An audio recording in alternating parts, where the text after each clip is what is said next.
Чогуу сыйынабыз.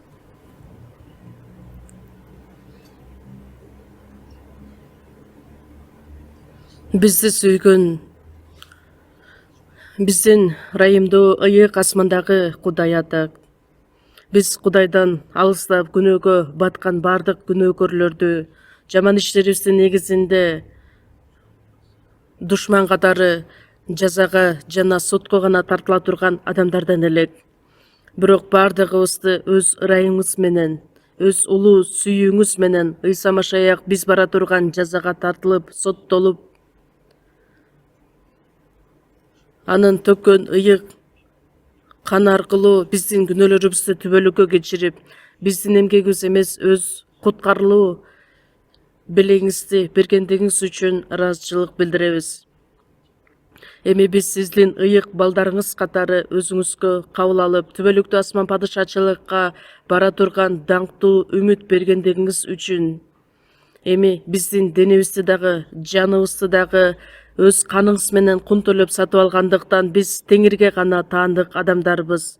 Эми мындан аркы жашообузда биз жүрөктөрүбүздү бул дүйнөнүн кумарларына алдырбастан бир гана сиздин эркиңиз үчүн, сиздин жакшы кабарыңыз үчүн тилалчаак болуп жашай тургандай кылып, өз сөзүңүз менен, ыйык рухтун жетеги менен дайыма чогуу болууңузду суранабыз. Биздин мамлекеттеги жыйындар, дүйнөнүн ар бир бурчунда жайгашкан бардык биздин жыйындарды кыйынчылыктарга карабастан, жакшы кабарды таалыкпастан таратып келе жаткан бардык бир туугандарга кандай кыйынчылыктар баштарына түшпөсүн, кайраттуулук менен бир гана сиздин тапшырган жакшы кабарыңызды таркатуу менен дүйнөнүн акырында көптөгөн даңктоолорду сизге гана арнай тургандай бололу.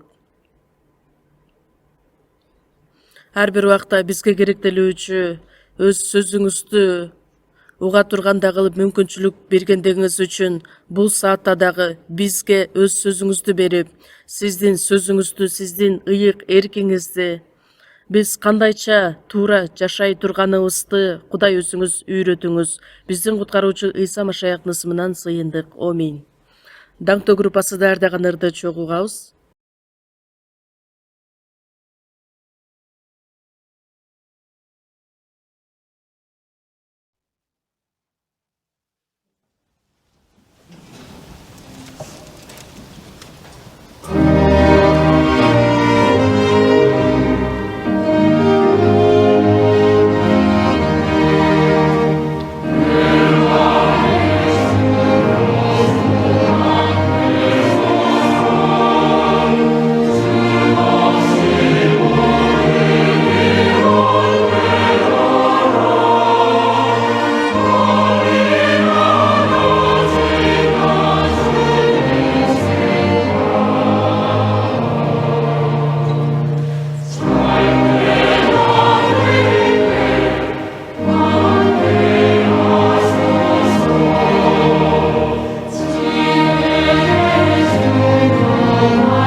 Ыйык жазууну чогуу ачабыз. Матай жазган жакшы кабар 6-бөлүм.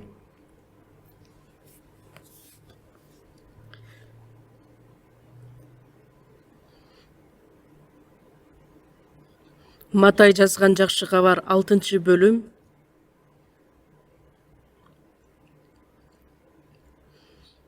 31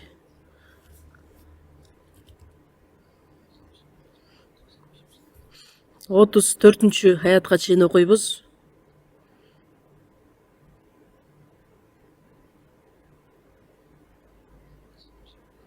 Отуз бирден баштап окуйбуз. 31-ден 34-кө чейин. Ошондуктан эмне жейбиз, эмне ичебиз, же эмне кийебиз деп түйшүк тартпагыла. Анткени бутпарастар булардын баары үчүн түйшүк тартышат. Ал эми силердин ушунун баарына муктаж экениңерди асмандагы атаңар билет. Баарынан мурда Кудайдын падышачылыгын жана адилеттигин издегиле. Ошондо мунун баары силерге кошулуп берилет. Ошондуктан эртеңки күн үчүн түйшүк тартпагыла. Эртеңки күн өзү үчүн өзү түйшүк тартат. Ар бир күндүн өз түйшүгү өзүнө жетиштүү. Ушуга чейин окуйбуз.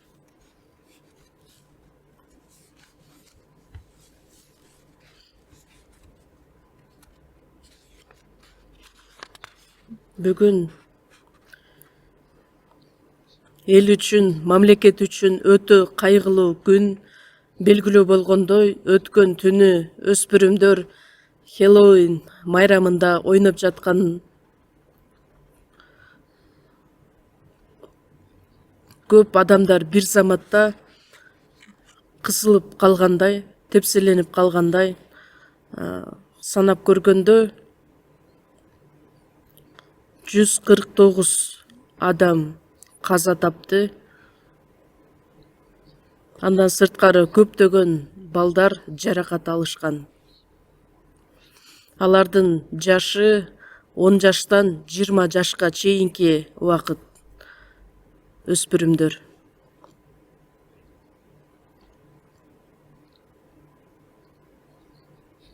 Өтө кайгылуу иш болуп өттү. Биздин жакындарыбыз, бир туугандарыбыздын ичинен бирөө жарым болуп калбайбы деп. Накыл сөздөр 27-бөлүм 1-аятта эртеңки күн менен мактанба.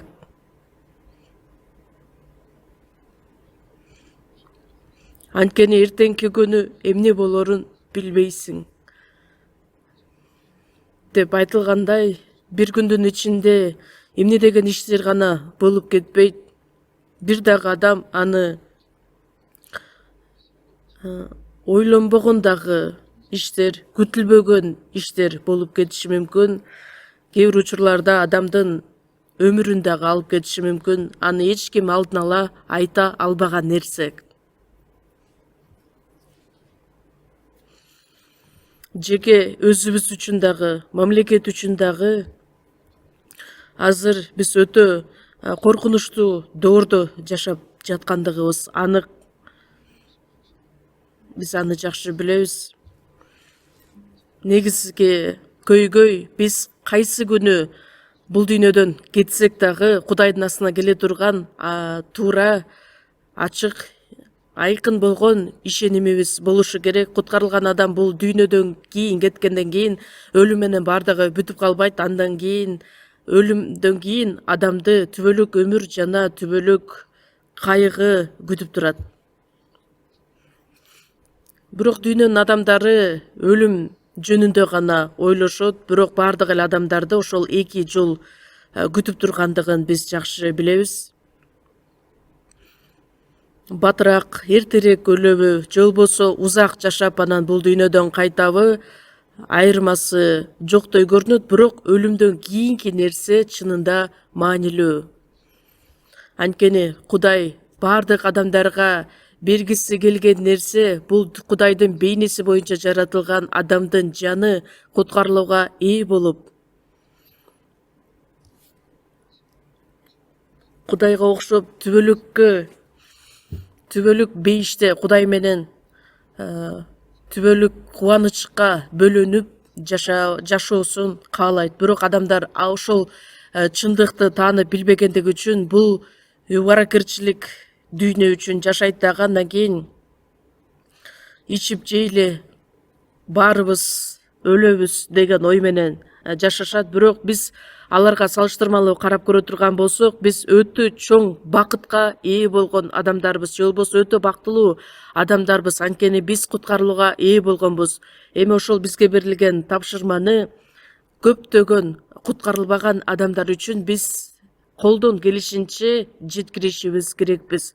Кудайдын бизге берген куткарылуусу жана куткарылган адамдар кандайча татыктуу жашоо менен жашашы керек экендиги жөнүндө ыйык жазууга таянуу менен биз жакшы ошону билишибиз керекпиз.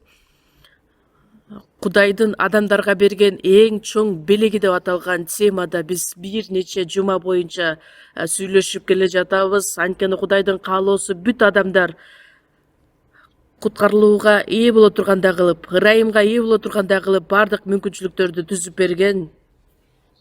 Жакшы кабар сөзү дүйнө жүзүнө таркап келе жатат. Кудайдын ырайымын угуп, ишенип кабыл ала турган болсо, ал адам дагы сөзсүз түрдө түбөлүк өмүргө ээ болот. Ал жакшы кабар дүйнө жүзүндөгү адамдардын баардыгына таркатылып келаткан. Ырайымдын негизинде ишеним аркылуу куткарылдыңар. Бул силерден эмес, бул Кудайдын белеги. Белек канчалык улуу белек экендигин, канчалык кымбат белек экендигин биз толук кандуу түшүнө албасак дагы, Еврейлер 2-бөлүм 3 аятта ушундай улуу куткарылууну баркалбай койсок деп жазылат. Бул куткарылуу канчалык улуу экендигин түшүндүрүш үчүн, мисалы үчүн бир буюмду сатып алганда, анын баалуулугу канчалык жогору боло турган болсо, ал белекке биз башкача мамиле жасаган болобуз. Бизге дагы жаныбыз куткарылыш үчүн Кудай белек бериш үчүн, биз үчүн Кудайдын жалгыз уулу айкыш жыгачка чейин өлүп өз жанын берген. Эмне үчүн? Анткени Кудай өзү кун төлөп бизге берген куткарылуу иши. Ошондуктан биз ээ болгон куткарылуу канчалык баалуу, канчалык кымбат экендиги жөнүндө сөз менен жеткире албайбыз.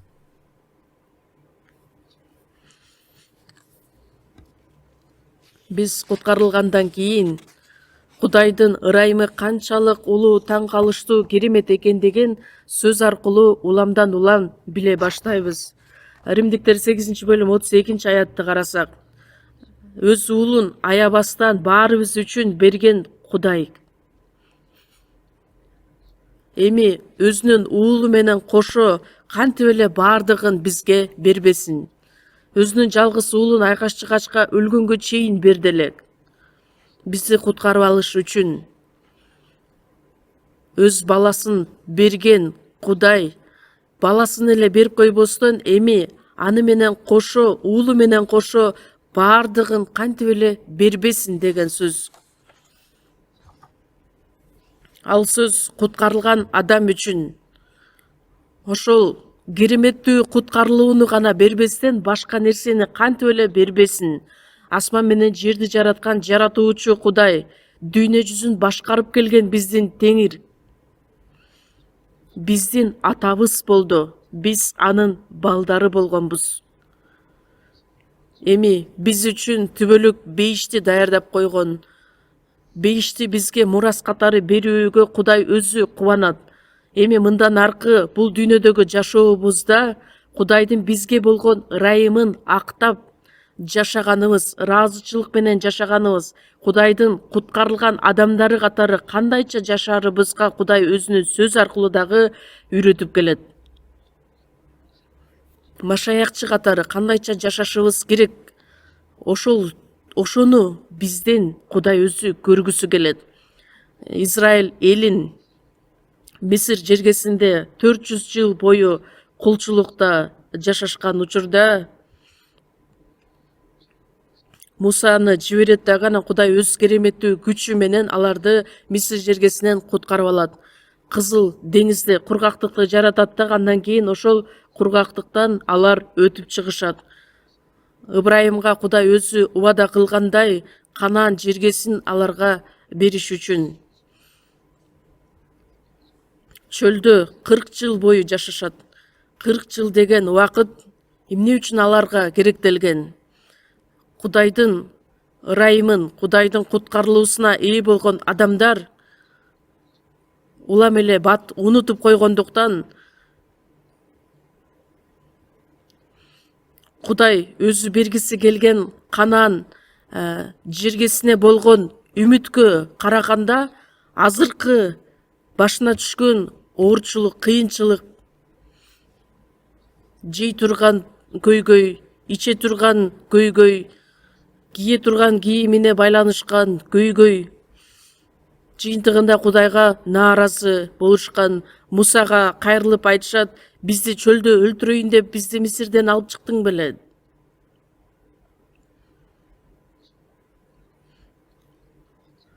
Жок дегенде азыр биз кайра Мисир жергесине кеч боло электе кайтып кетели деген сөз менен ага акарат келтиришкен.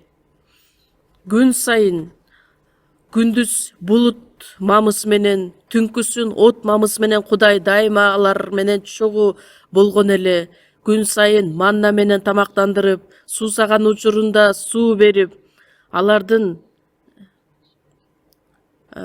бутундагы бут кийимдери жыртылбай тургандай кылып, кийген кийимдери эскирбей тургандай кылып, дайыма аларды камсыз кылып келди эле. Бирок ошону эле ырайымды унутуп коюп, Израиль эли нааразы болушат дагы, Мусаны өлтүргүлөрү дагы келишкен эле. Ошол окуяны ойлоп көргөн учурда биз эмне деп ойлойбуз? Эгерде мен ошол учурда болгон болсо, мен андай кылбайт болчумун деп. Эгерде сиздер ошол учурда боло турган болсоңуздар, сиздер деле ошондой нааразы болмоксуздар. Эмне үчүн? Анткени биз денеде жашаган адамдар болгондуктан. Денеде жашаган адам Кудайдын ырайымын актагандын ордуна, ыраазычылык билдиргендин ордуна көзгө көрүнгөн азыркы заматтагы көйгөй үчүн гана кайгырат, ойлонот. Кичине эле бир нерсе туура эмес болуп кала турган болсо, Кудайга нааразы болуп, эмне үчүн мен эле ушундай түбөл кайгыда эле жашай берем деп акарат келтирип, же болбосо Кудайды сынаганга чейин барат. 1-Корунтуктар 10-бөлүмдө Кудай алардын көпчүлүгүнө нааразы болду. Жыйынтыгында алар чөлдө өлүп жок болушат. 20 жаштан өйдө Мисир жергесинен чыккан бардык эркектер согушка чыгып, согуш ала турган жаштагы эркектерди санап көргөндө, статистика боюнча 600 000 элек. 600 000дин ичинен Жашия менен Калеб экөөнүнө калтырып, калганы бардыгы чөлдө өлүшкөн эле. Андан кийин чөлдө төрөлгөн кичинекей балдар дагы Канаан жергесине киришкен. Бул бизге эмнени үйрөтөт? Тил алчак болбогон биздин денебиз, дененин кумары өлгөн күнгө чейин жогорудан төрөлгөн сыяктуу, биз дагы жаныбыз жогорудан төрөлгөн болсо, денебиз дагы күн сайын өзгөрүлүшү керек. Бул дүйнөгө ылайыкташпагыла. Тескерисинче Кудайдын жакшы, Кудайга жаккан жеткилең эрки эмне экендигин таанып билиш үчүн оюңарды дайыма жаңылантып тургула деп айтылат. Римдиктер 12-бөлүмдө биздин жаныбыз гана жогорудан төрөлбөстөн, эми биздин ички адамыбыз дагы күн сайын жаңыланып өзгөрүлүшү керек. Жүрөктөрүбүздө өзгөрүүлөр болуп, бул жаман бузулган дүйнөнүн аркасынан жашабастан, Кудайдан үлгү алып, Теңирге окшош болуп жашап, Кудайдын балдары катары татыктуу жашоо менен жашашыбыз керек болот. Куткарылган адамдар бул дүйнөдө жашашат, бирок бул дүйнөгө таандык эмес экенибизди билишибиз керекпиз. Кызыктуу сөздөр Дүйнөдө жашайбыз, бирок дүйнөнүн адамдары эмеспиз. Жакан 15-бөлүмдө Ыйса айтат: силер бул дүйнөнүкү болсоңор, дүйнө өзүнүкүн сүймөк. Силер бул дүйнөнүкү эмессиңер.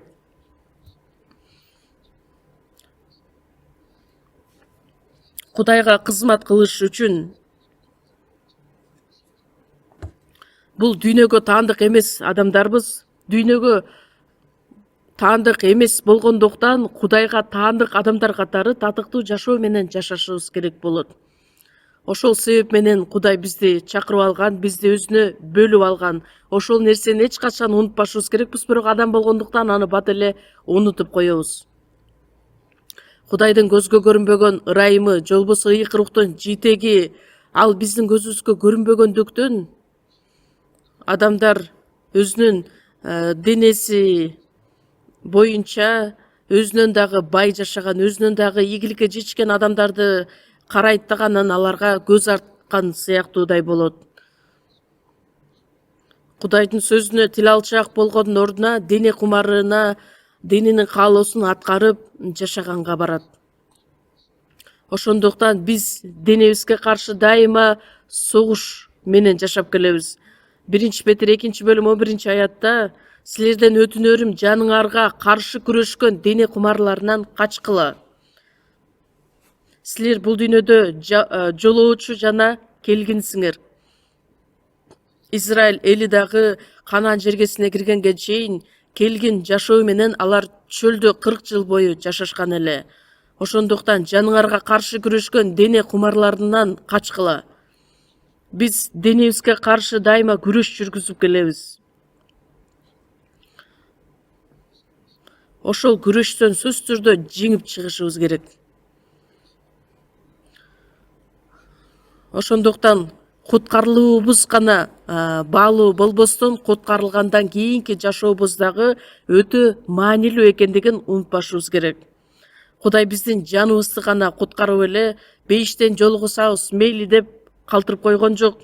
Ыйса Машаяк айткандай: силерди жетимсиретпейм, силерге кайра келем. Өлүп кайрадан тирилген Ыйса Машаяк ыйык рух менен бул дүйнөгө келген. Матай 28-бөлүм 20-аятта: бул дүйнөнүн акырына чейин бардык убакта мен силер менен чогуу болом. Бул дүйнө бүткөнгө чейин, акырына чейин ыйык рух менен ар дайым силер менен чогуу болом деп бизге өз убадасын берген. Азыркы саатта дагы Кудай биз менен чогуу. Биздин жаныбыз үчүн гана эмес, биздин денебизге керектелген болгон нерселердин бардыгы менен камсыз кылып берет.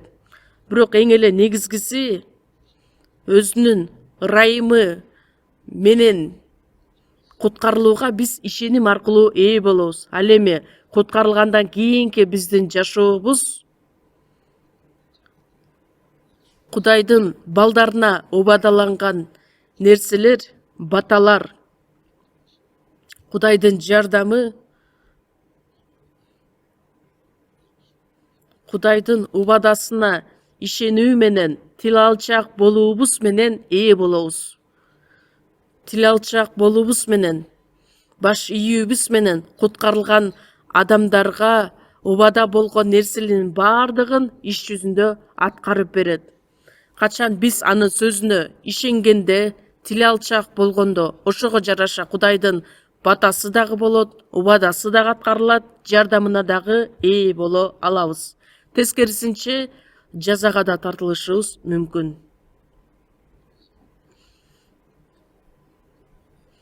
Ошондуктан куткарылгандан кийинки биздин жашообуз тил алчаак болобузбу же жокпу, ошол өтө маанилүү.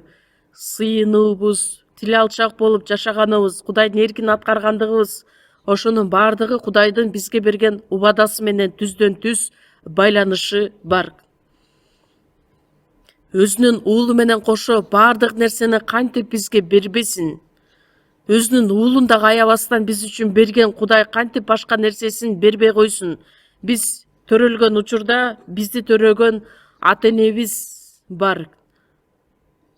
Ата-энебиздин балдары болдук. Аны биз өзүбүз каалап төрөлгөн жокпуз. Ата-энебиз бизди төрөгөндүктөн биз бул дүйнөгө төрөлдүк. Куткарылгандан кийин деле биз Кудайдын ырайымы аркылуу куткарылдык. Кудай өзүнүн сөзү менен бизди жаратты. Эми куткарылган адамдар Кудайдын балдары, Кудайдын сөзүнө тил алчаак болуп, кандайча руханий жашоодо жашайбыз, ошого жараша биздин жашообуз дагы өзгөрүлүшү мүмкүн. Ата энеси өз баласына бергиси келген нерселер бар. Бирок туура эмес нерсени бере турган болсо, ал баласы дагы туура эмес иштерди кылышы мүмкүн.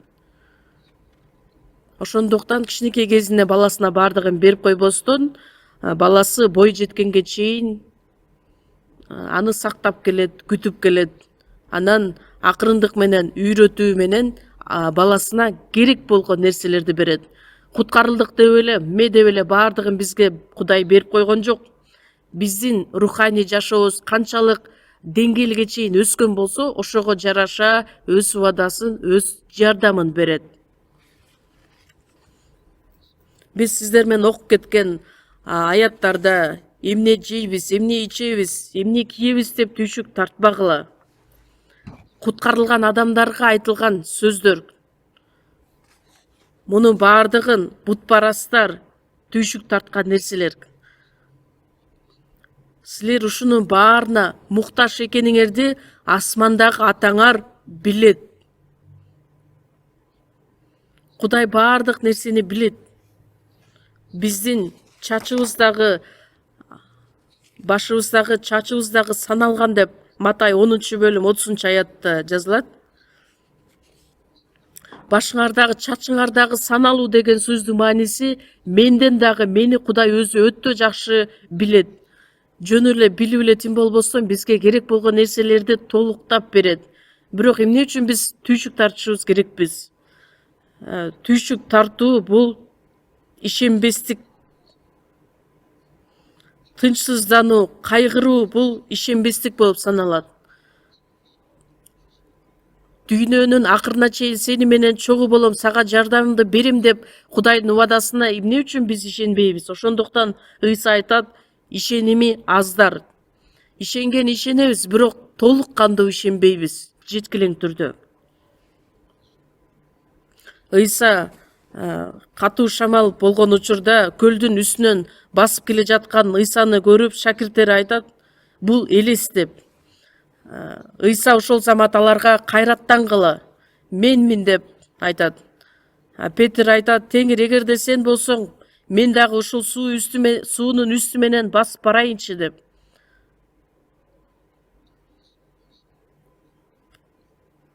Петр катуу шамал болгондуктан ал өтө кайраттуулук менен Кудай Ыйсанын айткан сөзү боюнча суунун үстүнө басайт. Анан кийин өңүмбү же түшүмбү деп бара жатып, ойлонуп кетип, Петр Ыйсаны көрүп жаткан көзү толкундарды карап баштайт. Андан кийин мени куткара көр, мени сакта деп кыйкыра баштайт. Ошондо Ыйса өзүнүн колун сунат дагы дароо кармап калып, ишеними аз, эмнеге шектендиң? Ыйсаны эле карап көзү менен кете берсе болот эле, бирок Ыйсаны караган ордуна ал эки жагын карай баштады.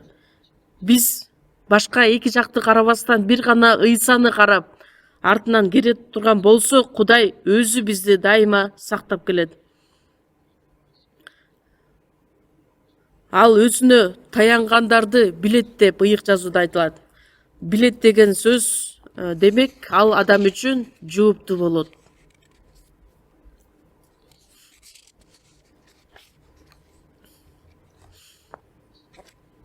Силердин бардык шарттарыңарды, абалыңарды, жагдайларыңарды Кудай өзү билгендиктен түйшүк тартпагыла. Силер аткара турган иш башка. Эч нерсе кылбай эле, жөн эле оозуңарды ачып алып асманды карап жата бергиле деген сөз эмес.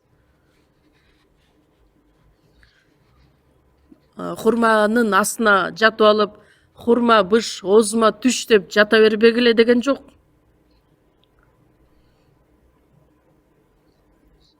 Хурма быша турган болсо, бышканга чейин дагы ал убакыт керектелет. Асмандагы канаттууларды карагылачы, алар эгин экпейт, оруп жыйбайт, кампага жыйнабайт. Бирок асмандагы атаңар аларды азыктандырат. Жада калса канаттууларды да Кудай азыктандырса, анда биз эмне кылышыбыз керекпиз? Эң биринчиден биз аткара турган иш башка. Матай 6-бөлүм 33-аятта баарынан мурда Кудайдын падышачылыгын жана адилеттигин издегиле. Мурда деген сөз англисче first. Эң биринчиден баарынан мурда. Мисал үчүн бир иш кылардын астында ага чейин кыла турган иш эмне экендигин билип, андан кийин орду менен кылабыз го. Эгерде орундарын алмаштырып кое турган болсок, анда чоy көйгөй жаралышы мүмкүн. Машаякчылар үчүн эң эле биринчи орунда аткара турган нерсе эмне? Кудайдын бизге буйрук берген нерсеси Кудайдын падышачылыгын жана адилеттигин издегиле. Падышачылыгын жана адилеттигин. Кудайдын падышачылыгы, Кудайдын адилеттиги. Ошондо мунун баары силерге кошулуп берилет. Эгерде ошол нерсени гана издеген болсоңор, анда денеге болгон нерсенин баардыгын Кудай өзү берет. Мисал үчүн бир дүкөндөрдө бир товар сатканда 1+1 деген буюмдар сатылат. Бирөөнү алсаң, бирөө бекер берилет деп. Биздин оюбуз боюнча ал бекер берилген сыяктуудай алдынан эле баары саналып калган. Кудай бизге буйругун берет. Эгерде силер ушул нерсени биринчиден издеп жашаган болсоңор, анда Кудай силерге дагы плюс кылып кошуп берет. Бирок бир шарт бар. Эгерде силер баарынан мурда Кудайдын падышачылыгын жана адилеттигин издеген болсоңор, анда баардык нерсени Кудай өзү кошуп берет. Бизди баардык нерсеге Кудай өзү толуктап берет. Ал үчүн баарынан мурда эң биринчиден эмне кылышыбыз керек? Биз ошону унутпашыбыз керек. Баарынан мурда Кудайдын падышачылыгын издешибиз керек. Андан кийин анын адилеттигин. Кудайдын падышачылыгы. Куткарылган адамдар, силер 1-Петр 2-бөлүмдө айтылат, силер тандалган уруусуңар, падышанын ыйык кызмат кылуучуларысыңар.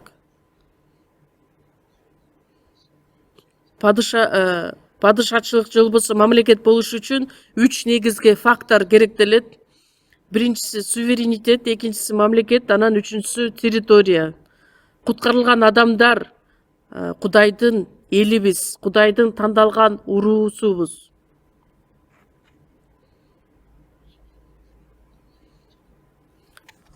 Кудайдын падышачылыгы бул жерде же тигил жерде деген эмес. Кудайдын падышачылыгы силердин ичиңерде.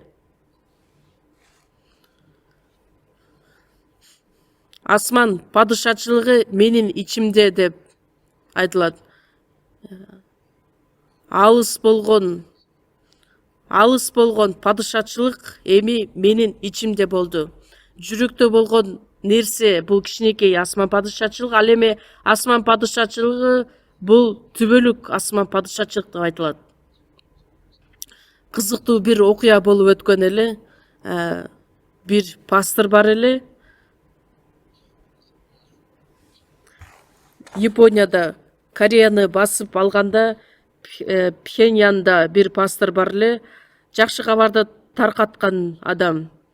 Ыйсага ишенгиле, ошондо түбөлүк жашайсыңар дегенде, бир күнү Япония полициясы келе жатып, ошол сөздү укканда киши чочуп кетет дагы, анын аты кулап калат. Анан ал полиция өтө жини келет дагы, андан кийин бул мейисинен айнып калган адам го деп эмне үчүн мени кулаттың дегенде тиги пастор айтат, эмне үчүн машина пипилдетип жатканда аны эчтеке деп айтпайсың да, анан мен ыйсага ишенгеле түбөлүк жашайсыңар дегенде мага бир нерсе деп сүйлөнөсүңөр. Мен тозокко жана бейишке бара турган адамдарды туура жөнгө салып туруучу адаммын. Каяктагы падышачылыкты айтасың? Менин ичимде асман падышачылык бар деп ал жарыя салат. Өтө кызыктуу окуяны айтат. Мен сени өлтүрөм дегенде, өлтүрсөң өтө жакшы болот. Өлтүргөн болсоң мен азыр түздөн түз бейишке барам деп пастор айтат. Анан полиция ойлонуп эмне кыларын билбей калат. Кандай болгон күндө дагы куткарылган адамдын ичинде асман падышачылыгы орнойт. Куткарылган адамдар пайда болгон сайын асман падышачылык чоңойо баштайт.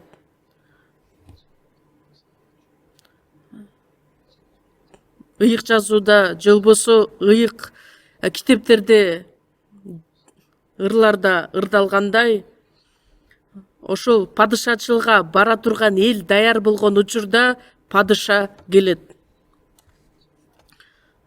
Падышачылыкты изде деген сөз ошол падышачылыкка байланыш сөздү элдерге жеткир деген мааниде. Марк жазган жакшы кабар 1-бөлүм 15-аятта Ыйса Машаяк айтат: "Убакыт келди, Кудайдын падышачылыгы жакындап калды. Тобо кылгыла, жакшы кабарга ишенгиле" дейт. Байыркы келишимде Израиль элине Кудай өз убадасын берген.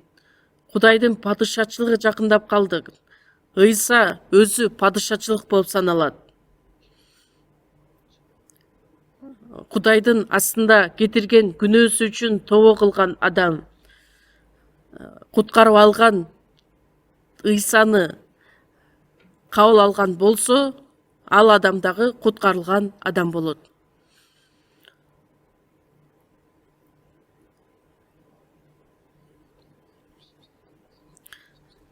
Лука китеби 4-бөлүм 43-аятта дагы Ыйса аларга айтат: "Мен эми башка шаарларга дагы барып жарыялашым керек. Анткени мен ошол үчүн жиберилгенмин." Лука жазган жакшы кабар 8-бөлүмдө Ыйса өзүнүн 12 шакирти менен чогуу шаарларды, айыл кыштактарды аралап, Кудайдын падышачылыгы жөнүндөгү жакшы кабарды таркатышкан. Кудайдын падышачылыгын жарыя кылган. Мен ошол иш үчүн жиберилгенмин. Биринчиден, Кудайдын падышачылыгын жарыя кылышыбыз керекпиз.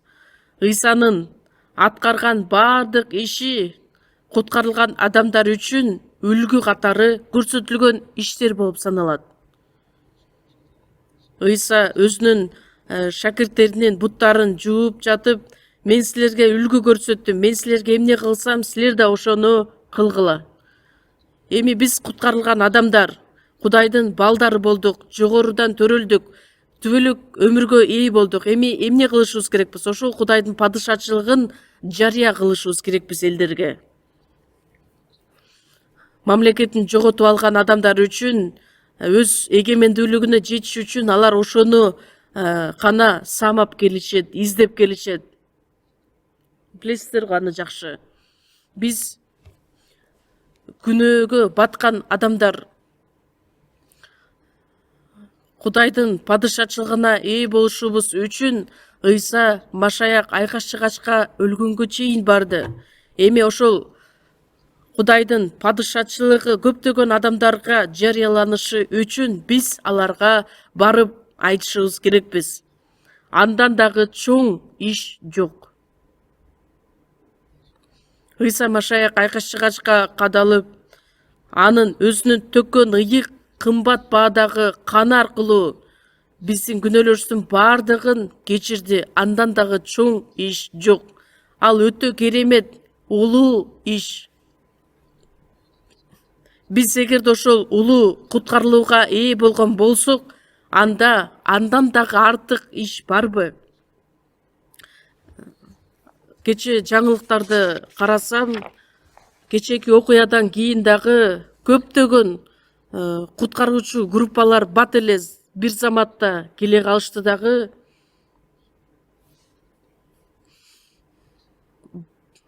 Жасалма дем алдырууну жасап,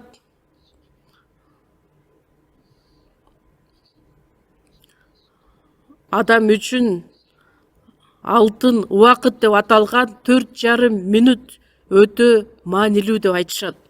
Эгерде 4,5 мүнөттүн ичинде адамды сактап кала ала турган болсо, ал адам тирүү калат. Ошол адамдарды сактап калыш үчүн куткаруучулар ушунчалык бүт аракетин жумшап, анан өлүп бара жаткан адам көзүн ачып тирилсе, кандай алар үчүн кубанычты тартуулаган болот. Тозокко бара жаткан адамдар үчүн дагы жакшы кабар сөзү жете турган болсо, өтө кубаныч иши аткарылган болот. Өтө таң калыштуу, керемет иши аткарылды. Таң калыштуу, керемет иш аткарылды. Мен кубанган күн, куткарылуу күнү.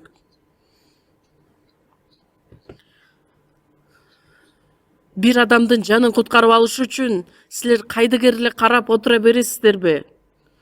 Эгерде мен ошол адамга жарыя кылып, бир адамдын жаны куткарылып кала турган болсо, менин 60-70 жыл жашай турган денем үчүн адамдар ушунчалык колдон келген иш аракетин жасап жатышат. Ал эми биз тозокко бара жаткан бир адамдын жанын куткарып кала турган болсок, 99 адил адамга караганда бир адам куткарылган болсо, күнөөкөр үчүн Кудай өтө көп кубанат, өтө катуу кубанат. Биз ошол ишти кантип аткарбай кое алабыз? Ошондуктан куткарылган адамдар эң эле биринчи аткара турган иши эмне? Дүйнөнү кыдырып, бардык адамдарга жакшы кабарды жарыя кылгыла. Иерусалимден башталган жакшы кабар сөзү эң негизги биздин аткара турган олуттуу миссия бул жакшы кабарды таркатуу.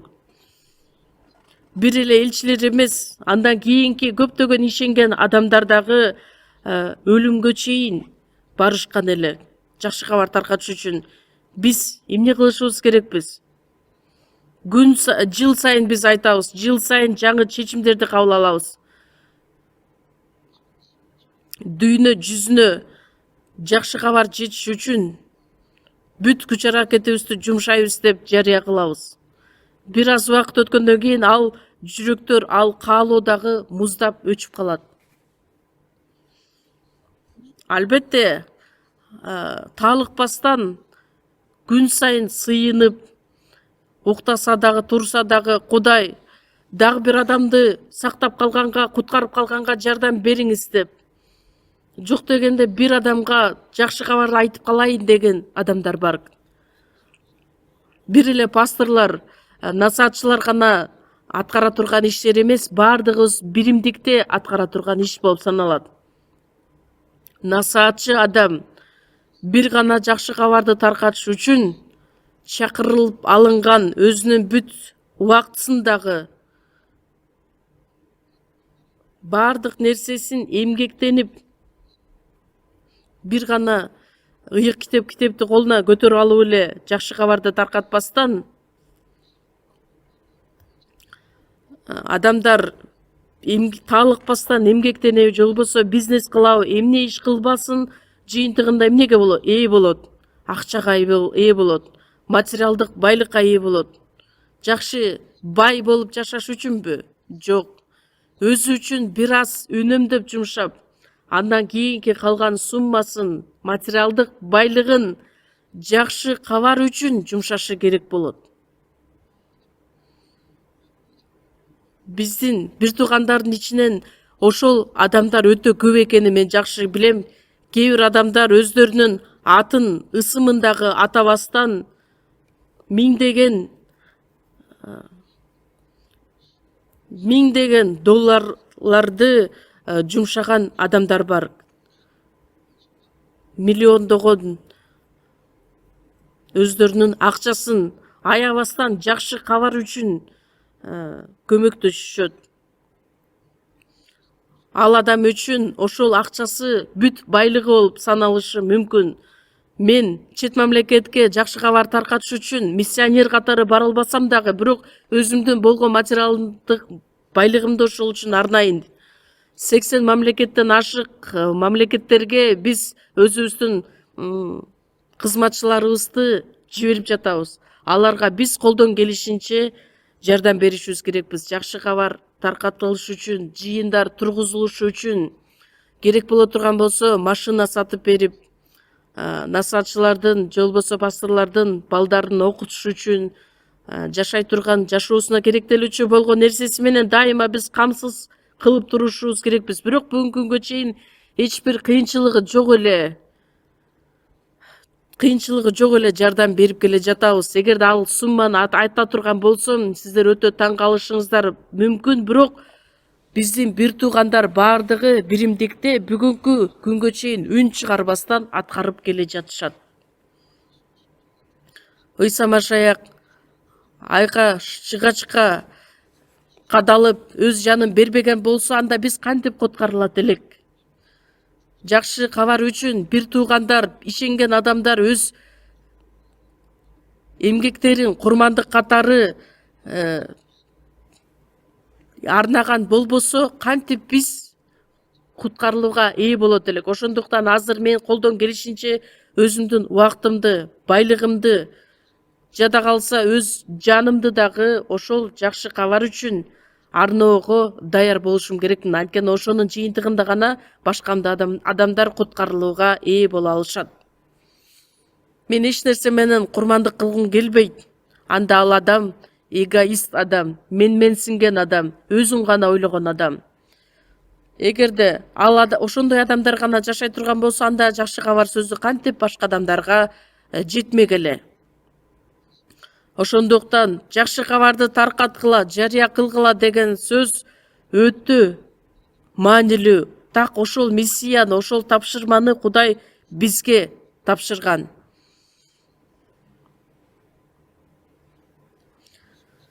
Атам мени кандай жиберсе, мен дагы силерди жакшы кабар үчүн жиберем.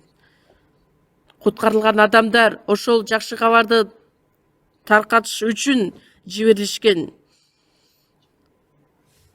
Ага ишенбей туруп кантип чакырышат, укпай туруп кантип ишенишет, жакшы кабарды таратуучулар жок болсо кантип угушат? Жакшы кабарды таратуу үчүн жиберилишпесе кантип таратышат? Азыр дүйнө жүзү боюнча жакшы кабар өчүп бара жаткандай.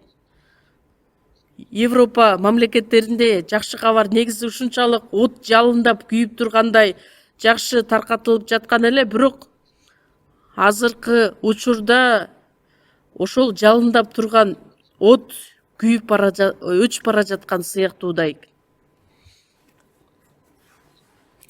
Бизден сырткарыдагы жакшы кабар таркаткан адамдар, жыйындар бар, бирок алар өтө алсыз. Американы карап көрсөңүздөр. Америкадагы жакшы кабар таркатуу сөзү дагы иши өтө аз.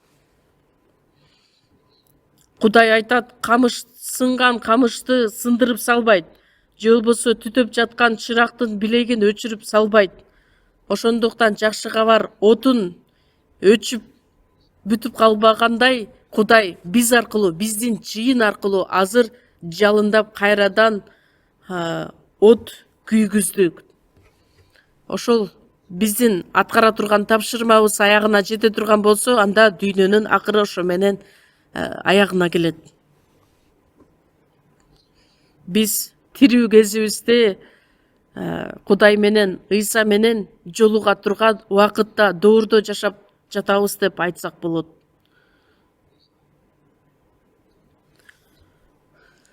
Ошондуктан биз жакшы кабарды таркатуу ишин биз үчүн жашасак дагы, өлсөк дагы, уктасак дагы, ойгонсок дагы эң маанилүү иш экендигин биз унутпашыбыз керекпиз. Колосалыктар 4-бөлүмдө мындайча деп ысымдары аталып келет дагы анан кийин аягында айтат Кудайдын падышачылыгы үчүн кызмат кылган алар менин сооронучум болуп калышты. Алар жакшы кабар үчүн жашаган адамдар, кызмат кылган адамдар. Прискила жана Акила. Римдиктер 16-бөлүмдө айтылат. Прискила менен Акила. Прискила аялы, Акила күйөөсү. Күйөөсү дагы өтө даанышман, бирок күйөөсүнөн өтүп Прискила аялы дагы өтө жакшы кызмат өтөгөн. Алар менин өмүрүм үчүн өздөрүнүн өмүрүн тобокелге салышкан. Жакшы кабарды таркаткан элчи Павыл үчүн өздөрүнүн өмүрүн тобокелге салган адамдар эле. Филиппликтер 4-бөлүмдө мен үчүн жакшы кабар үчүн менин кызматташтарым болуп саналган адамдар деп айтылат. Филиппликтер 4-бөлүм 14-аятта Филиппиядагы бир туугандарга элчи Павыл айтат: менин кайгыма ортоктош болгонуңар жакшы болду.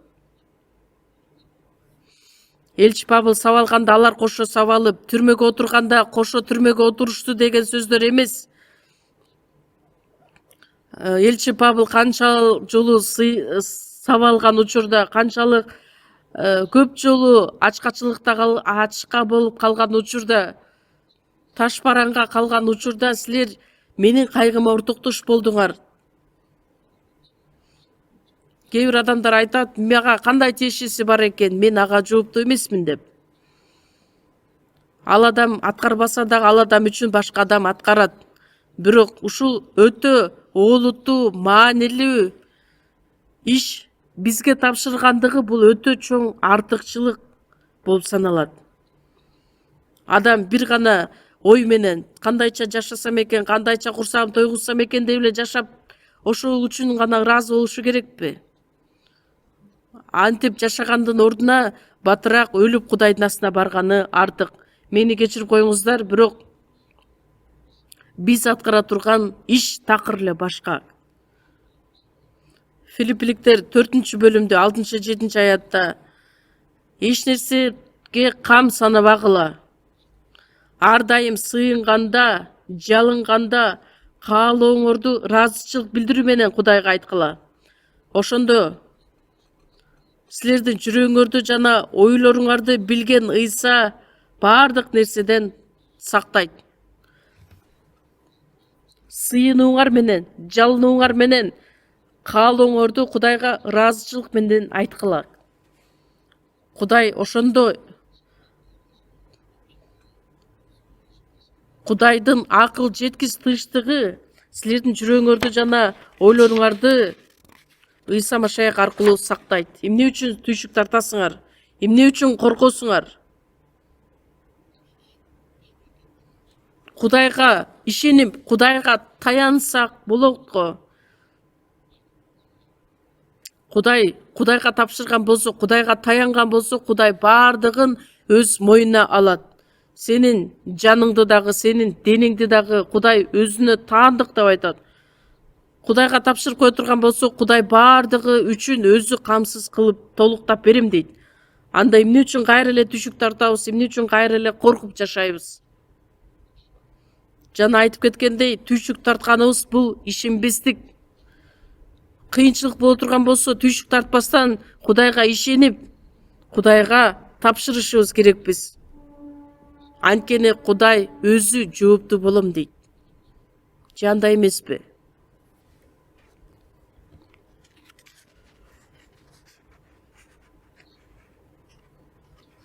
Ошондуктан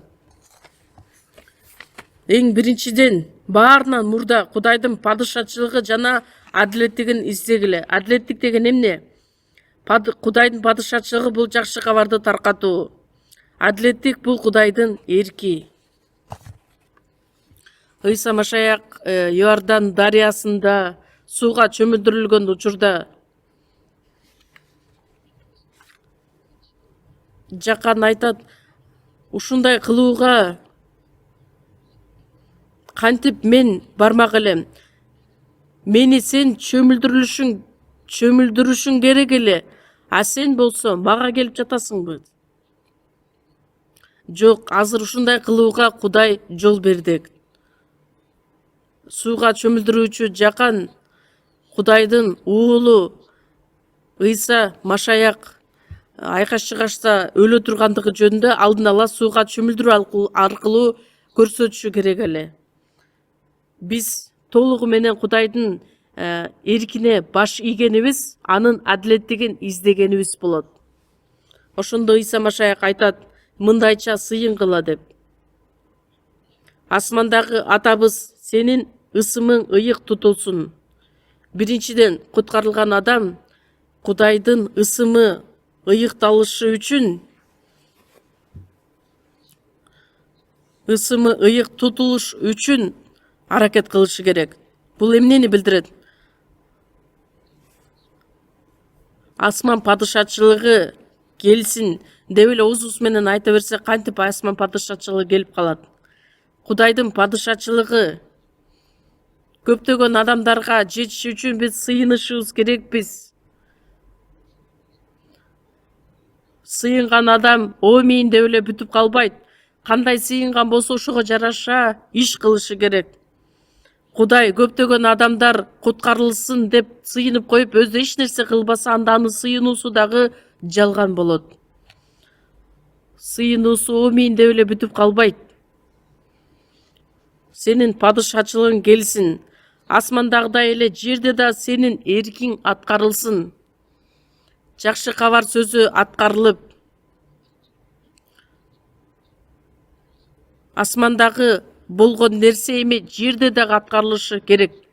Кудайдын эрки аткарылышы үчүн көптөгөн адамдар куткарылышы керек. Ошондуктан Кудайдын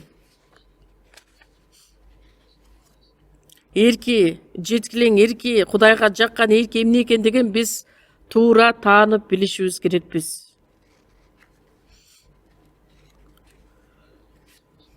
1 Корунтуктар 6-бөлүм 19-20 аяттарда силер эми өзүңөргө таандык эмессиңер. Силер кымбат баада сатылып алынгансыңар. Ошондуктан Кудайды денеңер менен да, рухуңар менен дагы даңктагыла. Анткени баары Теңирдики. Менин деним дагы, жаным дагы кымбат баада сатылып алынган. Менин деним дагы, жаным дагы ыйык кан аркылуу кымбат баада сатылып алынган. 1 Корунтуктар 7-бөлүм 23 аятта силер кымбат баада сатылып алынгансыңар. Башка котормодо карасак, өтө кымбат баалуу сатылып алынган болгондуктан эми силер адамга кул болбогула. Кул өзүнүн ою дагы болбойт. Бир гана кожоюн үчүн жашаган болот. Акчанын кулу эмес, дененин кулу эмес, эми Теңирдин кулу болушубуз керекпиз. Ошондуктан элчи Павыл айтат, Машаяктын кулу элчи болууга чакырылган мен деп өзүн тааныштырат. Римдиктер 14-бөлүм 7-8 аяттар. Эч кимибиз өзүбүз үчүн жашабайбыз, эч кимибиз өзүбүз үчүн өлбөйбүз. Анткени жашасак дагы Теңир үчүн жашайбыз, өлсөк Теңир үчүн өлөбүз. Жашасак да өлсөк дагы биз Теңирдикибиз. Биз өзүбүз үчүн дагы жашабайбыз, өзүбүз үчүн дагы өлбөйбүз. Анткени жашасак дагы өлсөк дагы биз Теңирдикибиз.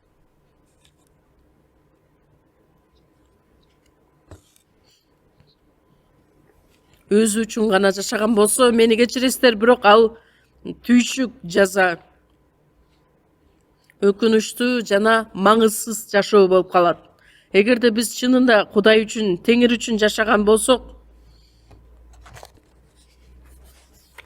Матай китебинде жазылгандай 6-бөлүм 34 аятта эртеңки күн үчүн түйшүк тартпагыла, анткени эртеңки күн өзү үчүн өзү түйшүк тартат. Биз күн сайын Теңир үчүн жашап, Теңир үчүн азап тарта турган болсок, ошого ыраазы болгула.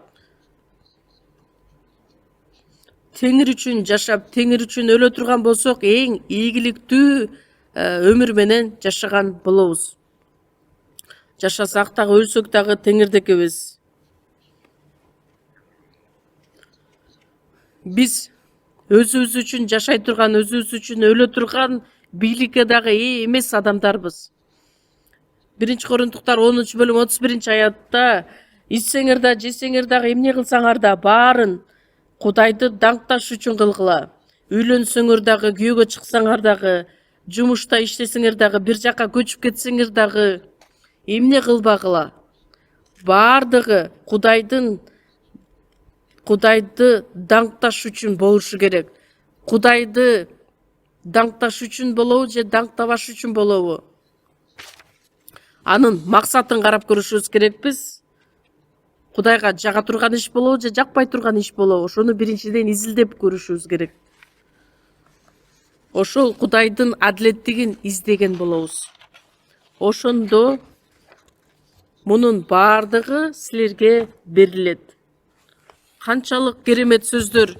Бул сөздөрдү мен өтө жакшы көрөм. Анткени Кудай өз убадасын аткаруучу Кудай. Сөзсүз түрдө аткаруучу Кудай.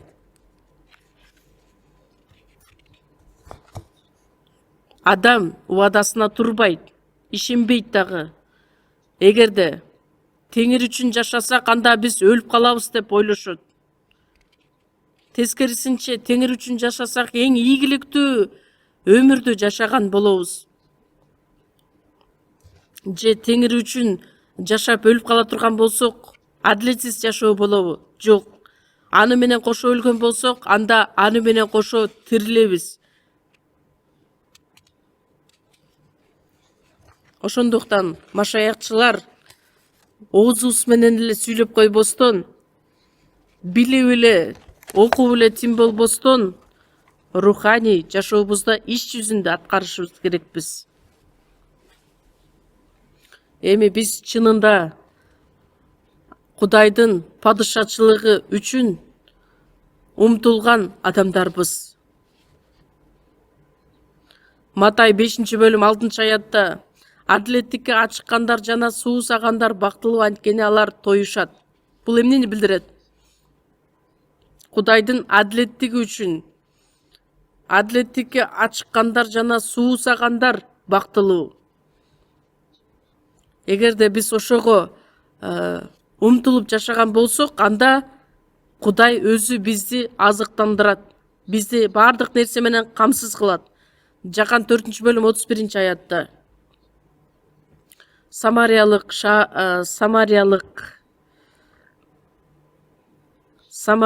жергесине барган учурда күндүз убакытта, суусаган учурда, курсак ачкан убакытта Ыйсанын шакирттери тамак алып келиш үчүн кеткен эле. Тамак алып келип, устат тамактанып ал деп өтүнүшкөндө, Ыйса аларга айтат: менде силер билбеген тамак бар. Менин тамагым. Ыйса эң эле суусап турган учурда, эң эле ачка болуп турган учурда эмне деген сөздөрдү айтты эле? Менде силер билбеген тамак бар. Менин тамагым, мени жиберген Кудайдын каалоосун аткаруу жана анын ишин бүтүрүү. Кудайдын ишин аткаруу. Эмне үчүн? Анткени азыр самариялык аял менен эң эле күнөөгө баткан самариялык аялга ошол жакшы кабарды жеткириш үчүн, ошол жакшы кабарды жеткирүү иши Ыйсанын негизги тамагы болуп саналган эле. Биз кандайча адамдарбыз? Кичине эле суусап калсак, кичине эле курсагыбыз ачып калса, батыраак тамак издейбиз, суу издейбиз. Мен курсагым ачса дагы, суусасам дагы, өлсөм мейли, бирок бир гана Кудайдын эрки мен аркылуу аткарылсын деген каалоо барбы силерде? Сөзсүз түрдө андай каалоо болушу керек, анткени ал ойду дагы Кудай бизге берген каалоону. Филиппиликтер 2-бөлүм 5-аятта Силердин ой жүгүртүүңөр Ыйса Машаяктыкындай болушу керек. Анткени ыйык рухту Кудай бизге берген. Кудай өз сүйүүсүн берген, өзүнүн оюн берген, өзүнүн жүрөгүн берген. Ал эмнени кааласа биз да ошону каалашыбыз керек. Ал эмнени ойлосо биз да ошону ойлонушубуз керек. Машаяктын ичиндемин деген адам Машаяк кандай жашаса ошондой жашашы керек.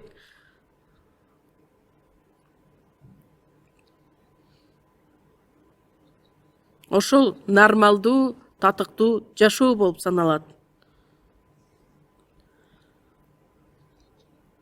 Куткарылууну Кудай өзү берет.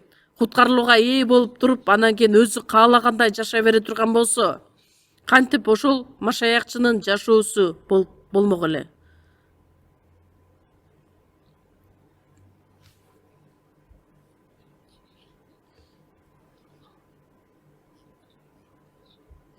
Ошондо мунун баардыгы силерге берилет. 1-Жакан 2-бөлүм 17-аятта бул дүйнө өзүнүн кумарлары менен жок болот. Ал эми Кудайдын эркин аткарган адам түбөлүк жашайт. Бул дүйнөнүн дене кумары, көз кумары, турмуш тиричиликтеги тегебердик. Бунун баардыгы атада эмес, бул дүйнөнүкү, анын баардыгы убактылуу өтүп кетет. Бай адам болуп жашайбы, кедей болуп жашайбы, анын баардыгы убактылуу гана, бир аз убакыт өткөндөн кийин баардыгы өтүп кетет.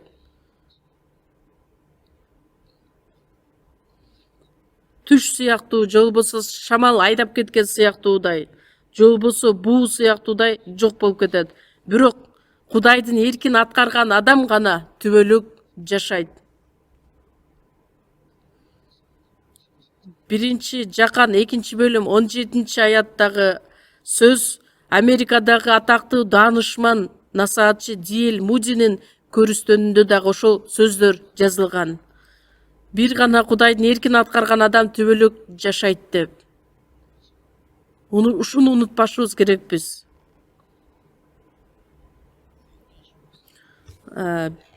Аян китеби 3-бөлүмдү ачалы.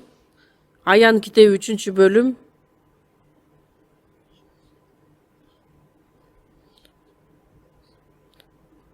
Аян 3-бөлүм 10-аятты карайбыз. Чоң ачабыз.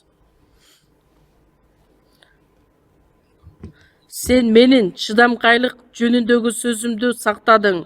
Ошондуктан мен да сени жер үстүндө жашагандардын сыналуусу үчүн бүт дүйнөдө боло турган сыноо убагынан сактап калам.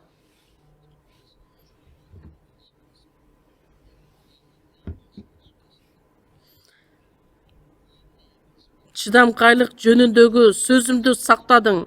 Эмне үчүн чыдамкайлык сөз деп айтылат? Көптөгөн кайгы бар, көптөгөн кыйынчылык бар. Ошондуктан чыдамкай болуу жүрөк керектелет. Ыйса Машаяк дагы көптөгөн кайгыны, көптөгөн кыйынчылыкты башынан өткөрүү менен аягына чейин тил алчак болгон эле. Биз Ыйса Машаяк кайрадан бул дүйнөгө келген күнгө чейин кандай кыйынчылык болбосун,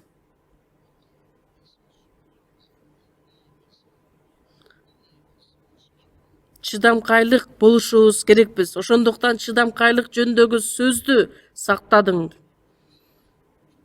Өтө жакшы шарттарда жашап, андан кийин Кудайдын сөзүнөн тил алчак болгондугубуз, өзү каалагандай жашап, ырдап, бийлеп,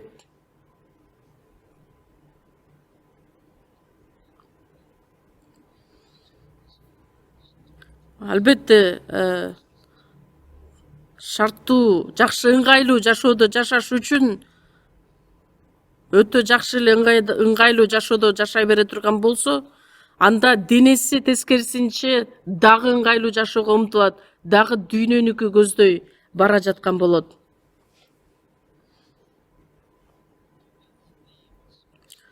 Бирок чыдамкайлык жөнүндөгү сөздү сактадың.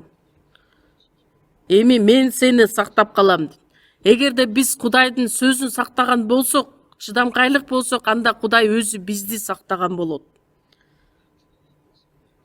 Кудайдын сөзүн сактабаган болсок, сактабасак, анда Кудай бизди да сактабай коет. Кандайча ойлойсуздар? Силер баарынан мурда Кудайдын падышачылыгын жана адилеттигин издегиле. Ошондо мунун баары силерге кошулуп берилет. Байыркы келишимдеги Израиль элин карасаңыздар, тил алчак болгон учурда дайыма бата болгон, тил албаган учурда дайыма жазага калышкан. Израиль элин тарыхын карасаңыздар, тил алчак болуп жашаган жашоосу өтө кыска, убактылуу, ал эми тил албагандыгы үчүн жазага тартылган жашоосу өтө көп. Израиль эли бизге окшоп жогорудон төрөлгөн адамдар эмес эле. Биз азыр чынында Кудайдын балдары болуп, түбөлүк бейишке бара турган адамдарбыз. Биздин ичибизде азыр ыйык рух жашаган доордо жашап жатабыз. Эми биз азыр кандай кыйынчылык болбосун, мен эгерде Кудайдын сөзүн чыдап, тил алчак болуп жашаган болсом, Кудай өзү мени сактаган болот. Кайсыл убакытта ар дайым мени сактаган болот.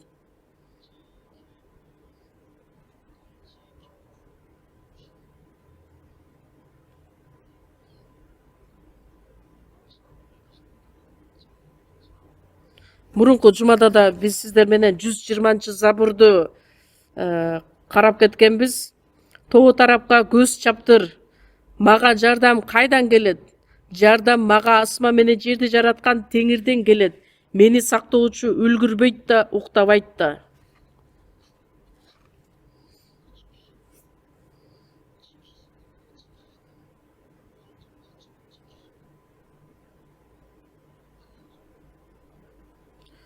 Ишенишибиз керекпи ошого?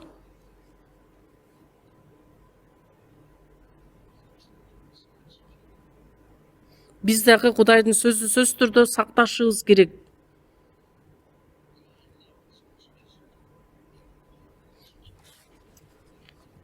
Чыдамкайлык жөнүндөгү сөзүмдү сактадың, ошондуктан мен да сени жер үстүндө жашагандардын сыналуусу үчүн бүт дүйнөдө боло турган сыноо убагынан сактап калам.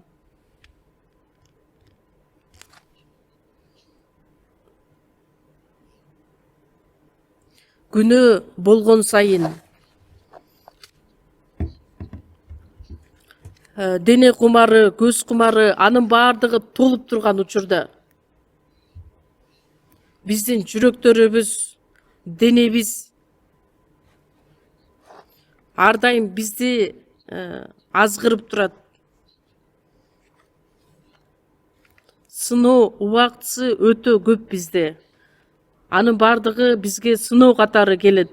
Израиль эли Мисир жергесинен Канаан жергесине барган күнгө чейин алар чөлдө жашап жаткан учурда алардын ата бабалары билбеген учурда манна менен ырзыктанышкан.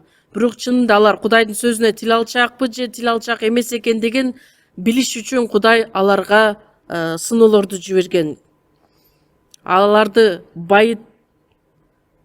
байыттырган же болбосо кедей кылган, курсактарын ачка калтырган же болбосо тойгузган. Эмне үчүн алар элчилер дагы, ишенген адамдар дагы эмне үчүн күн сайын ачкачылыкта, токчулукта, ачка болуп, же болбосо кыйынчылыкта,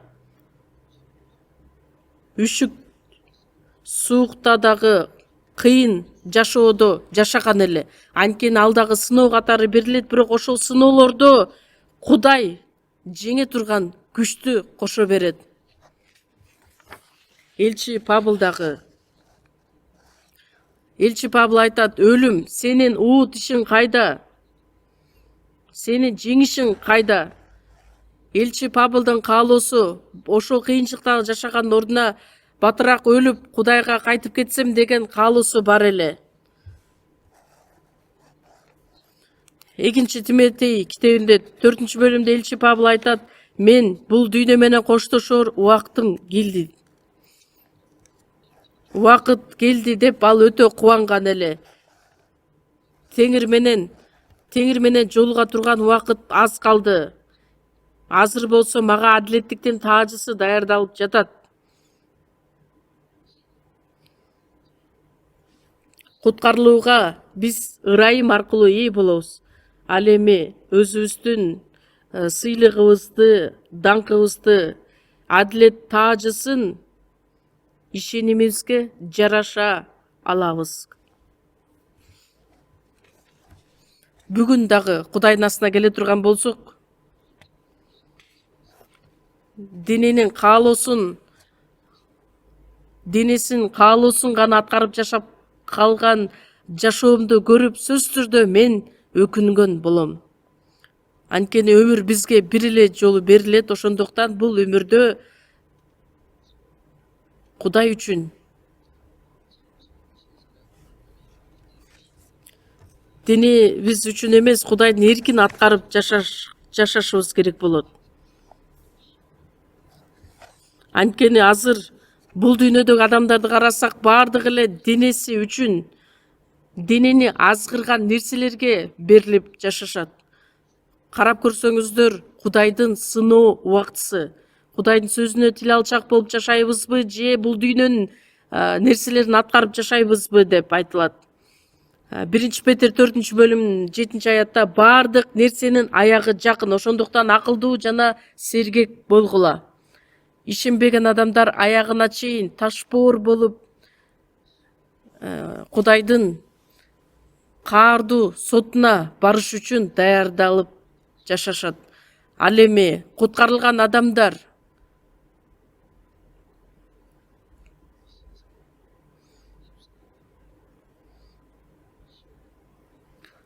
ишенбеген адамдар менен кошо биз сыноого берилип жашап кеткенге жол бербешибиз керекпиз. Анткени биз азыр жашай турган биздин бүт күч аракетибиз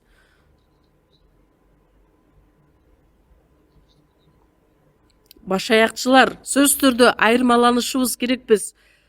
Кудайдын сөзүнө толук кандуу тил алчак болуп жашай турган болсок, сөзсүз түрдө Кудай бизге өз жардамын берет. Өзүнүн кереметтүү, күчтүү колу менен бизди кармап жардамын көрсөтөт. Жашасам дагы Теңир үчүн жашайм, өлсөм дагы Теңир үчүн жашайм деп жашаган болсок, Кудай өзү бизге жооптуу болот.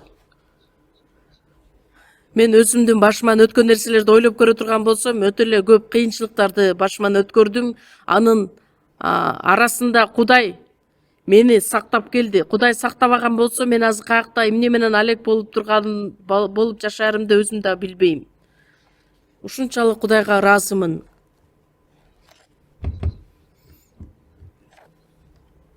Алсыз болсом дагы Кудай үчүн жашай турган күч кубатты Кудай дайыма мага берип келген. Биздин алсыз жашообузду ал өз мойнуна алат. Биз өзүбүздүн оюбуз, каалообуз, ыкмаларыбыз менен эмес, Кудайдын берген батасы менен жашайбыз. Ошондуктан куткарылган адам дагы дүйнөнүн адамдарына окшоп өзүнүн ыкмаларына таянуу менен жолдорду издеп жашаган болот.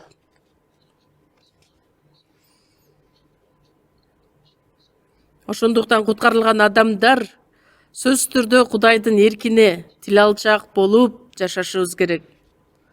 Ал жашоо канчалык сонун керемет экендигин билесиздерби? Ошону мен алдын ала айта алам. Эгерде биз Кудай менен жашаган болсок, баардык нерсени Кудай өз мойнуна алат дегенди ишенүү менен сиздерге айта алам. Аны биз сөзсүз түрдө жашообузда өзүбүз башыбыздан өткөрүп, өз көзүбүз менен көрүп көрүшүбүз керек. Аян китеп 1-бөлүм 3-аятта айтылат: ушул пайгамбарчылыктарды окугандар жана уккандар, кармангандар бактылуу. Анткени убакыт жакындап калды. Дүйнөнүн акырында сөздү окугандар, уккандар жана жазуу боюнча аткаргандар бактылуу. Андан кийин жашообузда ошол нерсени аткарган адамдар бактылуу. Анткени убакыт өтө жакындап калды. Адамдар окушат, угат. Кээ бир адамдар китепти өтө мен көп окуйм деп мактанышат. Ооба, окуганы жакшы, бирок аткарбаса андан эмне пайда келип чыгат? Сөзсүз түрдө уккан сөзүбүздү, окуган сөзүбүздү аткарышыбыз керек биз. Ыйык жазууну көп эле окушум керек деп эле ошого берилбестен бир сөз окусак дагы ошол сөздү туура түшүнүп аткарган адамдардан болушубуз керекпиз. Анткени аткарган адам бактылуу. Жакып китеби 1-бөлүм 22-аятта сөздү угуучулар гана болбостон, ким сөздү уккан гана болсо, аткарбаса ал өзүн өзү алдаган адам болот. Өз абийирин, ыйык рухту алдаган адам болот. Сөздү угуучулар гана болбостон, өзүңөрдү алдабастан сөздү аткаруучулар болгула.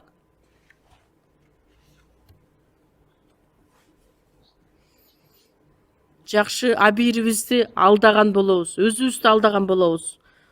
Теңирди алдаган болобуз. Өзүңөрдү алдабагыла. Жакып китеби 1-бөлүм 25-аятта жеткилең мыйзамга, эркиндиктин мыйзамына аткаруучу болуп,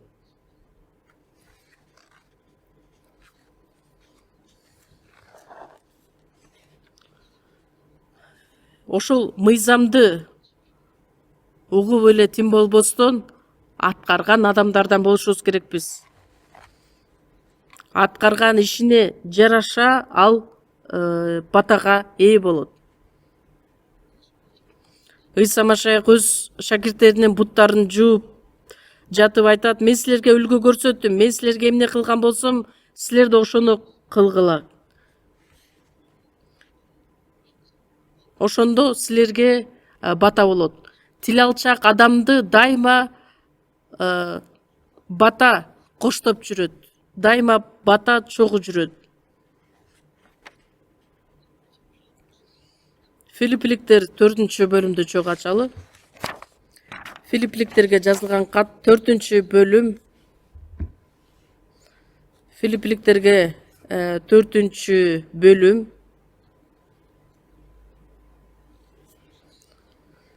Филиппиликтерге жазылган кат 4-бөлүм.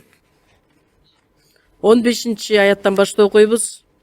Филиппиликтер, өзүңөр билесиңер, жакшы кабар таратыла баштаганда Македониядан кеткенимде жардам жиберүү жана кабыл алуу ишинде силерден башка эч бир жыйын мага көмөктөшкөн жок.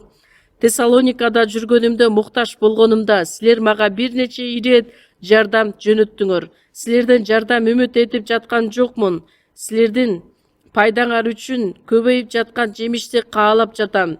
Мен бардыгын алдым, менде бардыгы бар. Эпафродит аркылуу берип жибергениңерди дагы алдым.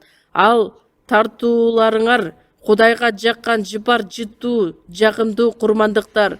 Менин Кудайым силердин бардык кеме карчыңарды Машаяк Ыйса аркылуу өзүнүн даңктуу байлыгы менен толуктайт. Бул сөздөрдү карасак, элчи Павыл Филиппияга барып, жакшы кабарды таркаткан учурдан баштап, Филиппиядагы бир туугандар Павыл кайсы жерде барбасын, дайыма ал үчүн өз жардамын көрсөтүп келишкен. Эпафродит аркылуу дайыма өз жардамын берип келишкен. Мурунку учурда телефон дагы жок эле. Бири-бирине өтө жакшы мамиледе болуп турушкан эле. Ошол азыркы учурда элчи Павыл Римде түрмөдө жаткан учуру эле. Филиппиликтер, өзүңөр билесиңер, жакшы кабар таратыла баштаганда Македониядан кеткенимде мага жардам көрсөткөн, көмөктөшкөн бир эле силер болдуңар. Филиппия бир туугандары элчи Павылга ушунчалык аракети менен жардамын көрсөтүп келишкен.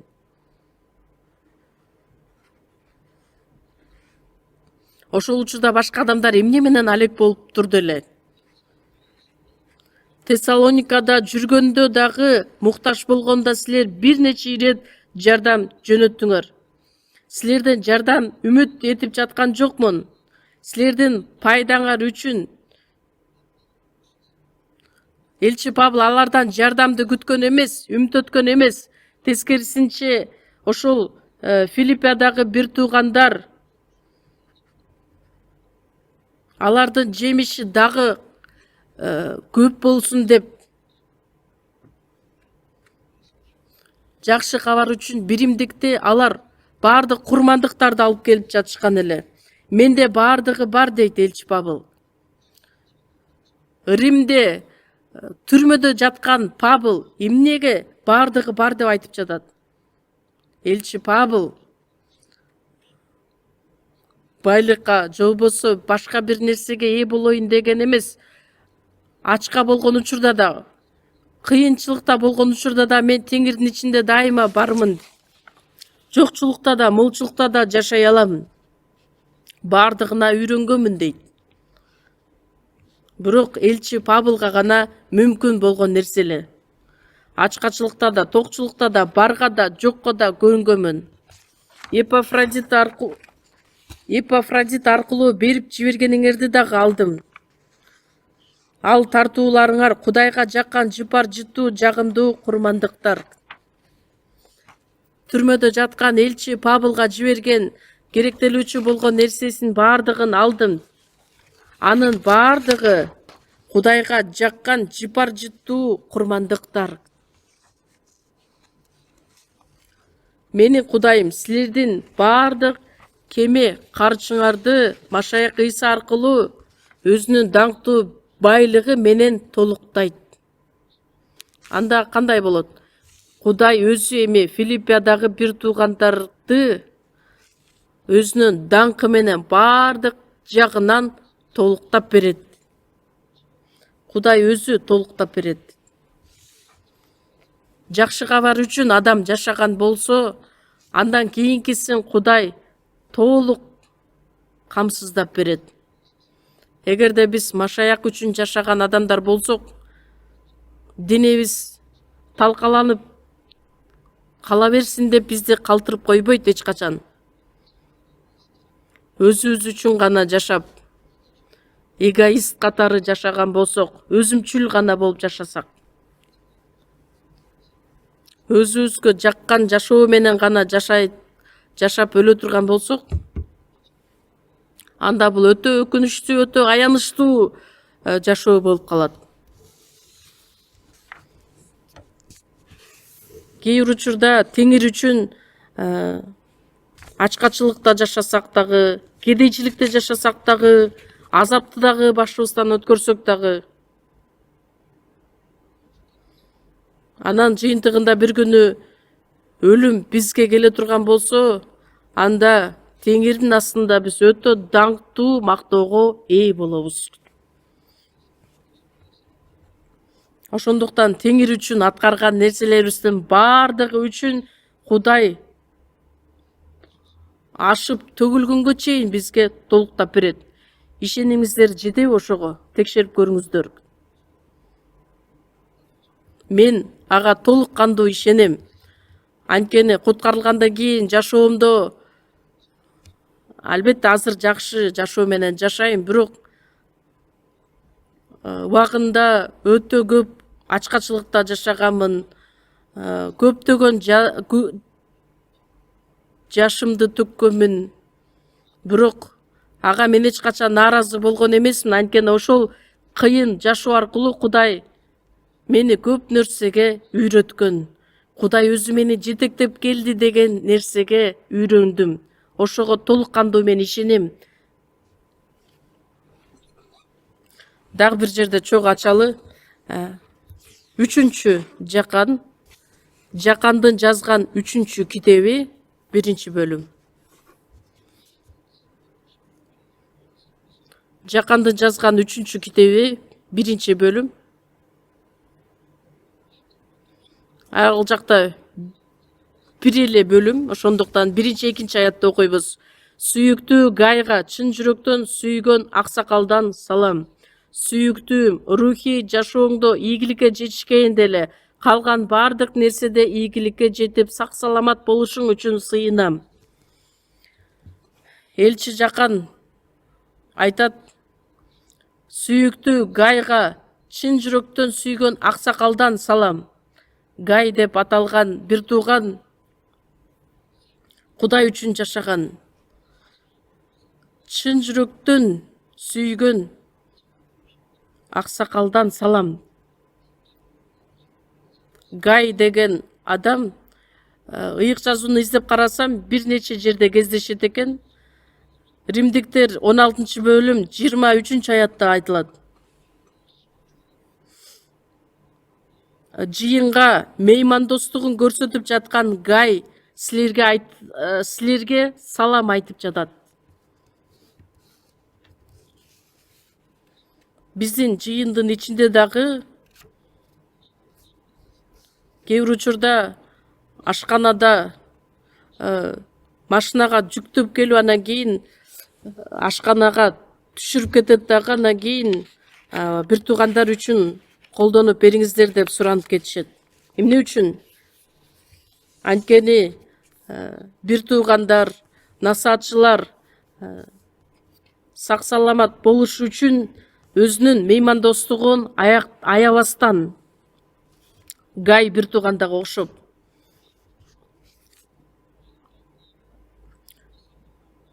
Элчи Жакан дагы сүйүктүү Гай деп айтат. Чын жүрөктөн сүйгөн аксакалдан салам. Сүйүктүүм, рухий жашооңдо ийгиликке жетишкейин деле калган бардык нерседе ийгиликке жетип сак саламат болушуң үчүн сыйынам. Бул жөнөкөй эле адамга айтылган сөз эмес. Сүйүктүү деген сөз 3 жолу кайталанып айтылат. Сүйүктүү Гай, сүйүктүүм, рухий жашооңдо ийгиликке жетишкен сыяктуудай бардык башка жагыңда дагы ийгиликке жетишиң үчүн сыйынам. Башка жыйындарда эмне деп чечмелеп алышкан? Сен рухий жашооңдо кандай ийгиликке жетишкен болсоң, денең дагы жакшы ийгиликке жетишет. Рухий жетишкендикти айтпайт дагы, андан кийин эгерде сен Кудай үчүн жашасаң, денедеги болгон бардык муктаждыгың үчүн жетишкендикке жетишесиң. Денедеги ийгиликке сак саламатта жашашыбыз үчүн биринчиден руханий жашообуз ийгиликке жетиши керек. Ошондо гана денедеги жашоодогу бардык нерселер өз орду менен аткарылат. Анткени Кудайдын убадасы ошондой болгон. Эң башынан мурда Кудай үчүн жашаган болсок, анда бардыгы Кудайдын батасы менен коштолуш үчүн Кудай өзү жардам берет. Ошондуктан жыйындагы бир туугандар бизнес кылабы, же болбосо башка иш менен алек болобу, ошондой адамдар көп болсо жакшы болот. Анткени Кудай алардын ишин дагы баталап берет. Кудай жок деп кое турган болсо, ал байлыгы дагы кылган иши дагы бир заматта жок болуп кетиши мүмкүн. Дүйнөнүн адамдарын өзүнүн иштери боюнча өз ыкмалары менен жашай берсин деп Кудай алардын өз оюна коет, бирок куткарылган адамдарды Кудай жөн калтырбайт. Сүйүктүүм, рухий жашооңдо кандай жетишкен болсоң, башка жашооңдо дагы калган бардык нерсеңде дагы ийгиликке жетишип, сак саламатта болушуң үчүн сыйынам. Биз Теңир үчүн жашай турган болсок, Теңир биз үчүн жашап берген болот, жардам берет ар дайым. Ал Кудайдын ырайымы ошол эле учурда убадасы болуп саналат. Ошондуктан эң башында, баарынан мурда Кудайдын падышачылыгын жана адилеттигин издегиле. Ошондо мунун баары силерге кошулуп берилет. Ушул аяттарды кайрадан кайталап окуңуздар, кайрадан кайталап жаттаңыздар. Анткени жашасак Теңир үчүн жашайбыз, өлсөк Теңир үчүн өлөбүз. Ошондуктан жашасак да, өлсөң да Теңирдикибиз.